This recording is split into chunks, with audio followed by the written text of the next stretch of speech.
Hello விவாஸ், December 13ஆம் தேதி மாலை நேரம் சரியாக 6 மணிக்கு மேலே பார்த்தீங்கன்னா திருக்கார்த்திகை தீபத்திற்கு பிறகு பல முக்கியமான கிரகங்களுடைய இடமாற்றமானது ஜோதிட ரீதியாக ஏற்பட போகிறது.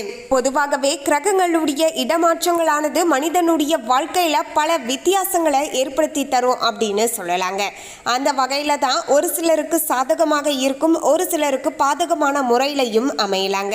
அந்த வகையில் மேசராசி நேயர்களுக்கு இந்த ஒரு திருக்கார்த்திகை தீப திருநாளுக்கு பிறகு நேரமானது எப்படி அமைய போகிறது, அதாவது உங்களுக்கு சாதகமாக இருக்க போகிறதா இல்லை என்றால் பிரச்சனைகள் சூழ்ந்ததாக மாறப்போகுதா என்பது குறித்து தான் நம்ம தெரிந்து கொள்ள போகிறோம். பொதுவாகவே கார்த்திகை தீபம் என்று சொன்னாலேயே நம்முடைய வீடுகளில் தீப வழிபாடு செய்வது ரொம்பவே சிறப்புங்க. எனவே மறக்காம பார்த்தீங்கன்னா அன்றைய நாள் திருவண்ணாமலை உச்சியில் தீபம் ஏற்றிய உடனேயே சரியாக 6 மணி அளவில் உங்களுடைய வீடுகள்லையும் ஒரே ஒரு தீபமாவது அன்றைய தினத்தில் தவறாமல் ஏற்றி வைத்து விடுங்க. இதன் மூலமாக உங்களுடைய வாழ்க்கையானது வெளிச்சம் பெற ஆரம்பிக்கும். எனவே சிவனுடைய அருளாசியால இனி வரப்போகின்ற இந்த திருக்கார்த்திகை தீப திருநாளிற்கு பிறகு கிரகங்களுடைய அமைப்பானது உங்களுக்கு சாதகமாக இருக்க போகிறதா இல்லை என்றால் பிரச்சனைகள் சூழ்ந்ததாக மாறப்போகுதா என்பது குறித்தும் நம்ம டீட்டெயிலாக தெரிந்து கொள்ளலாம். அதோடு மேசராசி நேயர்கள் இந்த வீடியோவை பார்த்துட்டு இருந்தீங்கன்னா ஓம் நமச்சிவாயா போற்றி அப்படிங்கிற இந்த திருமந்திரத்தை கமெண்ட்ஸில் 3 முறை டைப் பண்ணுங்க. சிவனின் ஆசியால இந்த திருக்கார்த்திகை தீப திருநாளுக்கு பிறகு உங்களுக்கு எல்லாமே நல்லதாக நடக்கும். அதுக்கு முன்னாடி இன்னும் நம்ம சேனலை சப்ஸ்கிரைப் பண்ணலன்னா சப்ஸ்கிரைப் பண்ணிடுங்க. அப்படியே பக்கத்தில் இருக்கக்கூடிய பெல் ஐகானையும் பிரஸ் பண்ணுங்க. வாங்க வீடியோக்குள்ளே போகலாம். 13/12/2024 மங்களகரமான வெள்ளிக்கிழமை அன்று கார்த்திகை மாதத்தில் பௌர்ணமி திதியோடு திருக்கார்த்திகை தீப திருநாளானது வெகு விமர்சையாக வரப்போகிறது. அன்றைய நாள் மாலை நேரம் சரியாக 6 மணி அளவில் தான் பார்த்தீங்கன்னா திருவண்ணாமலையுடைய உச்சியில் தீபத்தின் ரூபமாக நமக்கு சிவபெருமான் நேரடியாக காட்சி தரப்போகிறார். இதன் பிறகு ஜோதிட ரீதியாக பார்க்கும்போது சில முக்கியமான கிரகங்களுடைய இடமாற்றங்களும் தொடர்ந்து அடுத்தடுத்து ஏற்பட போகிறது. இதன் விளைவாகத்தான் மேசராசி நேயர்களுடைய வாழ்க்கையில திருக்கார்த்திகை தீப திருநாளுக்கு பிறகு நிச்சயமாக இதெல்லாம் நடந்தே தீரும் என்று ஜோதிட ரீதியாகவும் கணிக்கப்பட்டு இருக்கிறது. மேசராசி நேயர்களுக்கு இந்த திருக்கார்த்திகை தீப திருநாளுக்கு பிறகு தனவாக்கு குடும்பஸ்தானத்தில் குரு, சகஸ்தானத்தில் செவ்வாய், ரணருண ரோகஸ்தானத்தில் கேது, அஷ்டமஸ்தானத்தில் சூரியன் மற்றும் புதன், பாக்கியஸ்தானத்தில் சந்திரன், லாபஸ்தானத்தில் சனி, ஐன சைன போகஸ்தானத்தில் ராகு என கிரக நிலைகளானது அமைஞ்சிருக்குங்க. அது மட்டும் கிடையாதுங்க, கிரகங்களுடைய மாற்றங்கள்னு பார்க்கும்போது 15/12/2024 அன்னைக்கு சூரியன் அஷ்டமஸ்தானத்தில் இருந்து பாக்கியஸ்தானத்திற்கு மாறப்போகிறார். 30/12/2024 அன்னைக்கு சுக்கிரன் தொழில் ஸ்தானத்தில் இருந்து லாபஸ்தானத்திற்கு மாறுகிறார். இப்படி பல முக்கியமான கிரகங்களுடைய இடமாற்றங்களும் அடுத்தடுத்து ஏற்பட போகிறார்.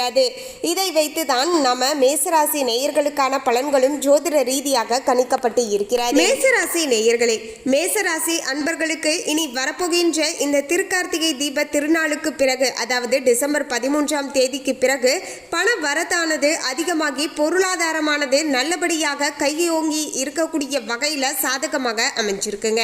முயற்சிகள் அனைத்துக்குமே சாதகமான பலன்கள் தரக்கூடிய வகையிலையும் நிலைமையானது அமைஞ்சிருக்கு.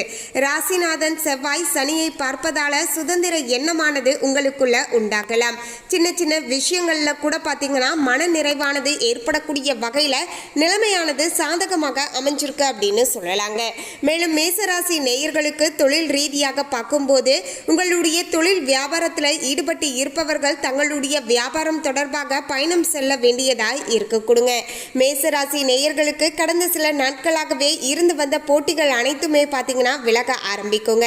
வாடிக்கையாளர்களுடைய கருத்துக்களுக்கு மாற்று கருத்து சொல்லாமல் அனுசரித்து செல்வது உங்களுக்கு ரொம்பவே பார்த்தீங்கன்னா வாடிக்கையாளர்களை அதிகப்படுத்தி வியாபாரத்தையும் பார்த்தீங்கன்னா விரிவுபடுத்துவதற்கு ரொம்பவே உதவியாக இருக்கும் அப்படின்னு சொல்லலாங்க.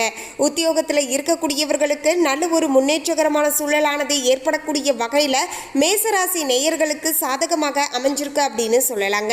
பண வரவானது திருப்தியை ஏற்படுத்தி தரக்கூடிய வகையில் உங்களுக்கு சாதகமாக அமைய போகிறது.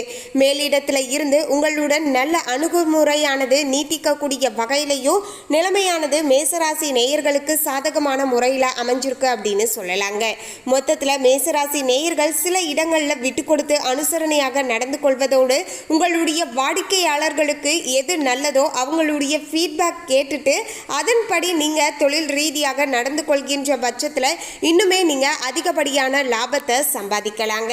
மேலும் மேசராசி நேயர்கள் குடும்ப வாழ்க்கையை வைத்து பார்க்கும்போது குடும்பத்தில் மகிழ்ச்சியான சூழ்நிலையானது காணப்படலாம்.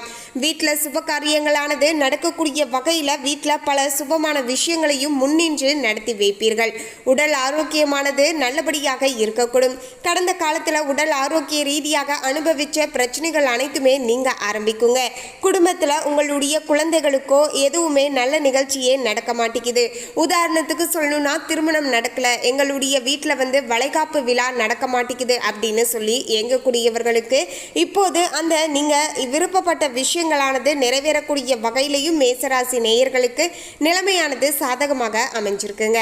மேலும் நீங்க பேசக்கூடிய வார்த்தைகள்ல நிதானத்தை கடைபிடிப்பது மற்றவர்களுடன் கருத்து வேற்றுமை ஏற்படாமல் தடுப்பதற்கு ரொம்பவே உதவியாக இருக்க கொடுங்க.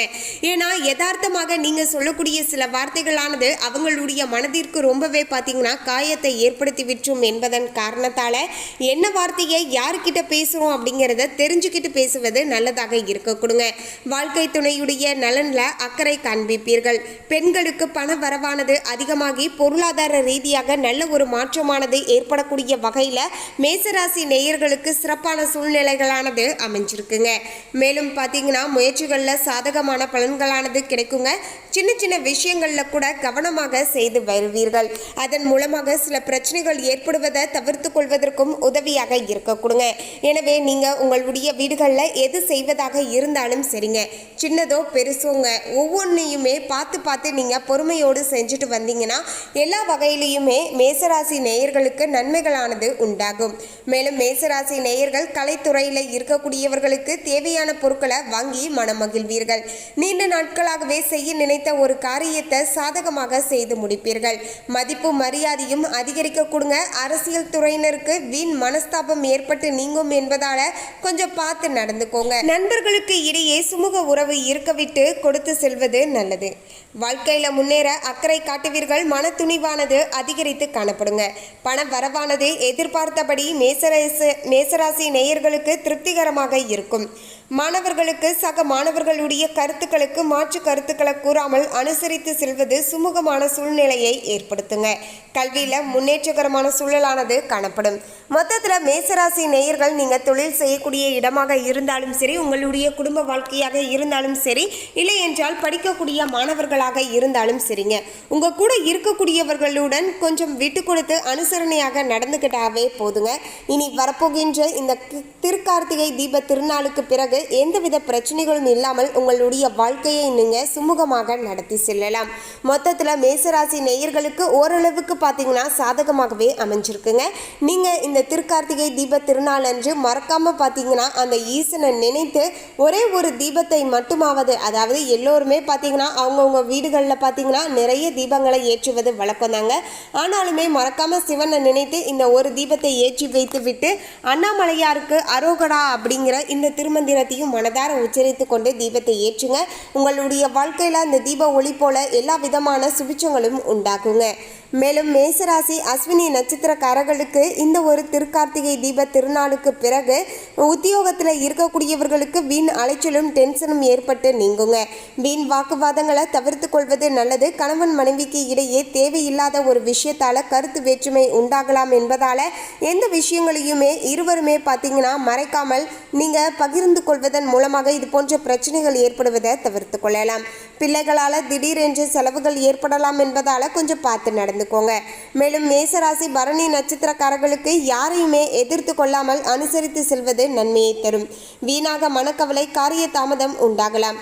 பணவரவானது அதிகரிக்கும். வாக்குவன்மையானது ஏற்படும். உங்களுடைய பேச்சுக்கு மற்றவர்கள் செவி சாய்ப்பார்கள். புதிய நண்பர்கள் கிடைப்பார்கள். தொலை தூரத்தில் இருந்து நல்ல தகவல்களானது உங்களுக்கு வந்து சேரக்கூடிய வகையிலையும் அமைஞ்சிருக்குங்க. மேலும் மேசராசி கார்த்திகை 1ஆம் பாதத்தில் இருக்கக்கூடியவர்களுக்கு தொழில் வியாபாரத்தில் முன்னேற்றம் காணப்படும். லாபம் அதிகரிக்கும். பழைய பாக்கிகள் வசூலாகும். வியாபாரம் தொழில் தொடர்பான கடித போக்கு சாதகமான பலன்களை கொடுங்க. புதிய ஆர்டர்கள் கிடைக்க பெறுவீர்கள்.